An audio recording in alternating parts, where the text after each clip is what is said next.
Hi friends, இந்த கொஷினில் பார்த்தீங்கன்னா டிபிஎஸ்பிலேருந்து கேட்டிருக்காங்க. டிபிஎஸ்பிலேருந்து கண்டிப்பாக வந்து குரூப் 1, குரூப் 2, குரூப் 4 ஒரு கொஷின் வந்து கண்டிப்பாக கேட்டுறாங்க.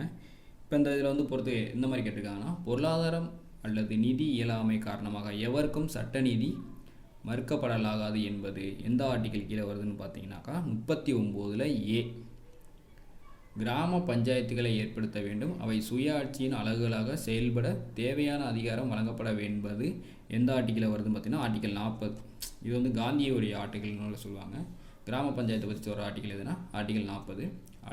அடுத்தது பணிபுரிவதற்கான நியாயமான மற்றும் மனித இரக்கமிக்க சூழ்நிலைகள் உருவாக்கப்பட வேண்டும் மற்றும் பேறுகால உதவிகள் வழங்கப்பட வேண்டும் என்பது ஆர்டிக்கல் 42.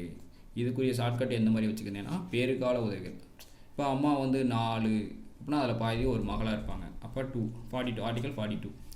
அடுத்து வேளாண் அல்லது தொழிலக தொழிலாளருக்கு வேலை, வாழ்வூதியம், நல்ல வாழ்க்கை தரத்தை தரவல்ல பணிபுரியும் சூழல் உறுதி செய்ய வேண்டும் என்பது ஆர்டிக்கல் 43 வந்துடுங்க.